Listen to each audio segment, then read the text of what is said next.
রাজনৈতিক সহিংসতায় ঝরে যাওয়া একটি তরুণ প্রাণ, স্বপ্ন, পরিবার আর অসমাপ্ত ভবিষ্যৎ সবকিছু থামিয়ে দিয়েছিল কয়েকটি গুলি। সেই ক্ষত কি কখনো পূরণ হয়? রাষ্ট্র কি পারে সেই শূন্যতা কিছুটা হলেও কমাতে?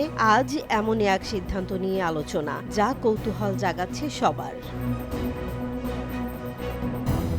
ঢাকায় একটি ফ্ল্যাট কেনার জন্য ইনকিলাব মঞ্চের আহ্বায়ক শহীদ শরীফ ওসমান বিন হাদির পরিবারকে ১ কোটি টাকা অনুদান দিয়েছে সরকার। অর্থ মন্ত্রণালয়ের অর্থ বিভাগের উপস্থাপিত প্রস্তাব মঙ্গলবার অনুমোদন করেছেন অর্থ উপদেষ্টা সালেউদ্দিন আহমেদ।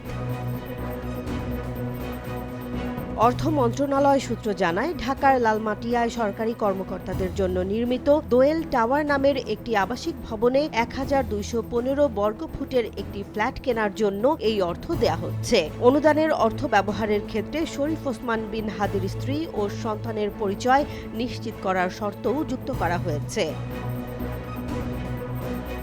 এ বিষয়ে জানতে চাইলে অর্থ উপদেষ্টা সালেউদ্দিন আহমেদ জানান, শরীফ ওসমান বিন হাদির পরিবারকে ফ্ল্যাট কেনার জন্য ১ কোটি টাকা অনুদান দেয়া হচ্ছে এবং ফ্ল্যাটটি তার স্ত্রী ও সন্তান ব্যবহার করবেন। উল্লেখ্য, ত্রয়োদশ জাতীয় সংসদ নির্বাচনে ঢাকা ৮ আসন থেকে স্বতন্ত্র প্রার্থী হওয়ার ঘোষণা দিয়েছিলেন শরীফ ওসমান বিন হাদি। নির্বাচন ও গণভোটের তফসিল ঘোষণার পরদিন গত ১২ ডিসেম্বর ঢাকার পল্টন এলাকায় তাকে গুলি করা হয়। গুরুতর আহত অবস্থায় চিকিৎসাধীন থাকা অবস্থায় ১৮ ডিসেম্বর সিঙ্গাপুরে তিনি মারা যান।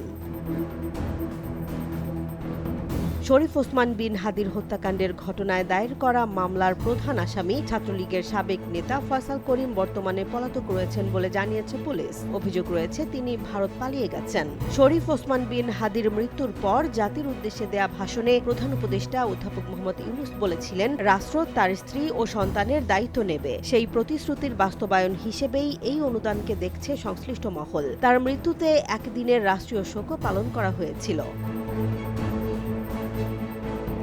এদিকে পারিবারিক আরেক সিদ্ধান্তে শরীফ ওসমান বিন হাদির ভাই ওমর বিন হাদিকে চলতি বছরের ১৫ জানুয়ারি যুক্তরাজ্যের বার্মিংহামে বাংলাদেশের সহকারী কমিশনে দ্বিতীয় সচিব পদে ৩ বছরের জন্য চুক্তিভিত্তিক নিয়োগ দেয়া হয়।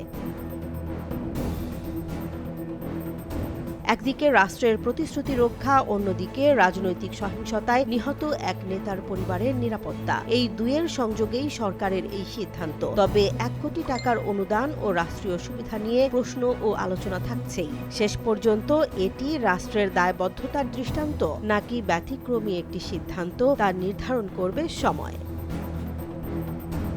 জেসমিন জাহান, নিউজ ডেস্ক, জনবাণী।